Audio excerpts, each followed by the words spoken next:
Introduite cette semaine, le 10 avril en live action via la plateforme Amazon, Fallout nous présentera la confrérie de l'acier, qui est facilement l'une des factions les plus reconnaissables des jeux. Vous êtes sur Thérapie Geek, bonjour.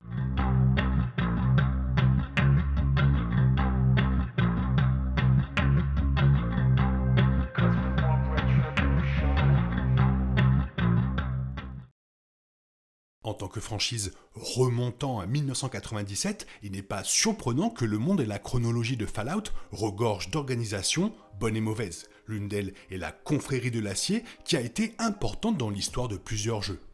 Comme la bande-annonce et le marketing l'ont déjà prouvé, la confrérie de l'acier fera partie de nombreuses factions à apparaître dans l'adaptation d'Amazon. À première vue, l'habitante d'un abri de la série, Lucy, rencontrera les membres de la confrérie au cours de ses aventures à travers les terres désolées. Quant à ce que l'on peut attendre d'eux, les jeux en révèlent beaucoup sur ce que la confrérie apporte en termes d'histoire.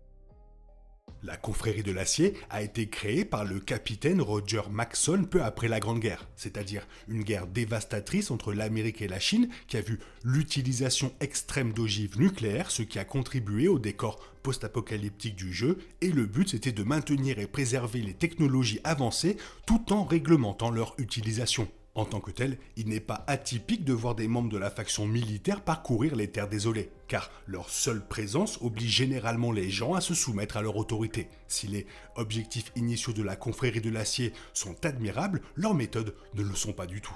Qu'ils soient renforcés par leur sens erroné de la justice, les exploits impressionnants de leur armure assistée ou une combinaison des deux, de nombreux membres de la confrérie de l'acier sont décrits tout au long des jeux vidéo comme des personnages autoritaires qui s'appuient fortement sur diverses tactiques d'intimidation pour faire tomber les autres. Alors que le capitaine Maxson a initialement fondé la confrérie de l'acier pour protéger les gens, leurs objectifs ont finalement évolué vers la préservation de la technologie afin que les générations futures puissent connaître les erreurs du passé et les éviter. L'une des plus grandes avancées technologiques de la confrérie de l'acier est son emblématique armure assistée.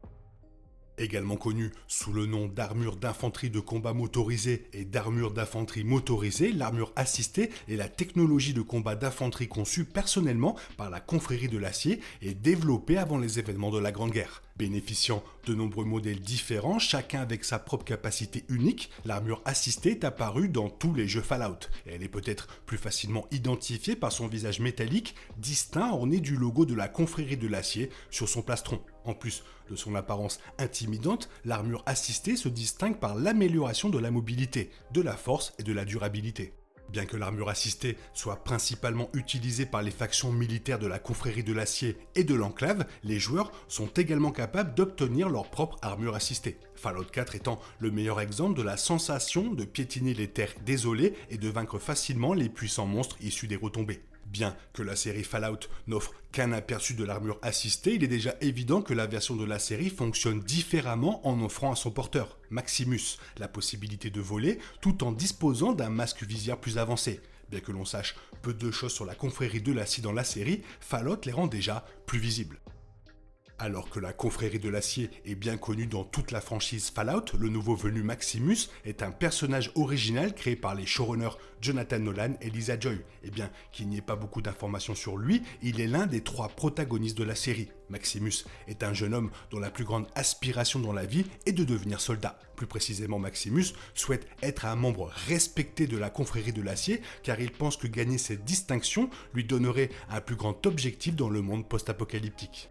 Joué par Aaron Motem, Maximus est décrit par Nolan comme un écuyer de la confrérie de l'acier, qui est en conflit avec certaines des motivations les plus moralement ambiguës de la confrérie, bien qu'il veuille être un membre respecté parmi leurs rangs. Alors que Lucy est naïve et la Goule est totalement cynique, Maximus se situe quelque part entre les deux, comme le démontre la bande-annonce. Reste à savoir si la loyauté de Maximus envers la confrérie le mettra finalement en désaccord avec Lucy et la Goule dans la série. Bien que les soldats de la confrérie de l'acier aient des objectifs, des idéaux et des aspirations radicalement différentes, ils étaient unis dans leur convoitise d'armes puissantes et l'utilisation d'armures assistées, développées pour être utilisées dans l'armée américaine pendant la guerre qui a précédé les événements de la série. Toutefois, la série a apporté quelques modifications comparées au jeu, et les voici. Dans une brève scène publiée, Titus, utilisateur d'armure assistée, est intervenu lors d'une fusillade en cours entre Lucie et la Goule. En s'adressant en premier, la combinaison semblait projeter artificiellement la voix de Titus à travers une sorte de système de haut-parleur, la recouvrant d'un modulateur de voix mécanique menaçant pour plus d'intimidation. Cette capacité n'a jamais été mentionnée dans les jeux, bien que l'effet rappelle la voix d'un robot géant utilisé par la confrérie de l'acier dans Fallout 3 Liberty Prime. Bien que l'accueil des fans concernant la précision de l'armure assistée par rapport à ce qu'Amazon a montré jusqu'à présent ait été relativement chaleureux, une plainte a été formulée concernant l'état de maintenance de la combinaison. La plupart des technologies utilisées dans l'univers Fallout étaient vieilles de plusieurs siècles, ayant été recouvertes de couche après couche de saleté et de crasse suite à une utilisation intensive au cours de l'apocalypse. Il est intéressant de noter que l'armure assistée de la série télévisée semble avoir été soigneusement entretenue et nettoyée, donnant l'impression d'un manque d'utilisation. Heureusement, le problème du fusil d'assaut Fallout 4 a été corrigé pour avoir plus de sens grâce à l'association de l'arme avec une armure assistée dans la série. Amazon a amélioré le fusil d'assaut pour en faire une arme d'escouade volumineuse et lourde, nécessitant clairement un renforcement de la force de l'armure assistée pour pouvoir l'utiliser efficacement. Ceci est démontré dans les premières images publiées par Amazon, dans lesquelles un utilisateur d'armure assistée se tenait à côté d'un simple soldat. Le fusil d'assaut mesurait presque la même taille que le compagnon non mécanisé de l'utilisateur, ce qui en faisait officiellement une arme d'armure assistée dédiée.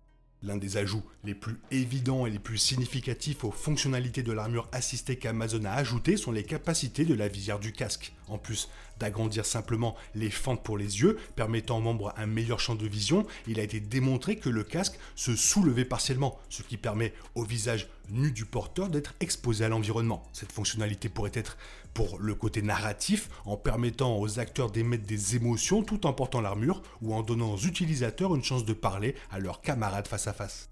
S'inspirant davantage des jeux récents, l'armure assistée de la série Fallout semble être une T-60. Cela étant dit, la présence d'une T-60 en Californie va à l'encontre du précédent créé dans les jeux, dans lequel les chapitres de la confrérie sur la côte ouest étaient coincés avec des anciens modèles T-51 et T-51B. Cependant, la clarification et la chronologie de l'émission par rapport au jeu peut suggérer que la confrérie de l'acier a depuis apporté des modèles T-60 de la côte est, expliquant cette divergence dans l'histoire. L'armure assistée volante n'a rien de nouveau, Fallout 4 introduisant l'accessoire jetpack comme moyen d'ajouter une certaine supériorité aérienne à l'armure déjà très polyvalente. Amazon Prime Video a choisi de remplacer le jetpack par un système de vol rappelant davantage les nombreuses armures utilisées par Iron Man, permettant un meilleur contrôle et une plus grande maniabilité dans les airs. Bien que le visuel résultant ne soit peut-être pas aussi cool que le jetpack classique, il s'agit certes d'une manière plus réaliste pour Fallout de gérer le vol. Voilà, j'ai hâte de voir ce que va donner la confrérie de l'acier dans la série. Toi, qu'est-ce que tu en penses? Fais-moi part de ton avis dans la zone commentaire. Sinon, il est temps pour toi de reprendre le cours normal de ta vie. On se retrouve bientôt pour une nouvelle vidéo. Bisous bisous, bye bye. Oh yeah, we want retribution. Oh yeah, we want retribution.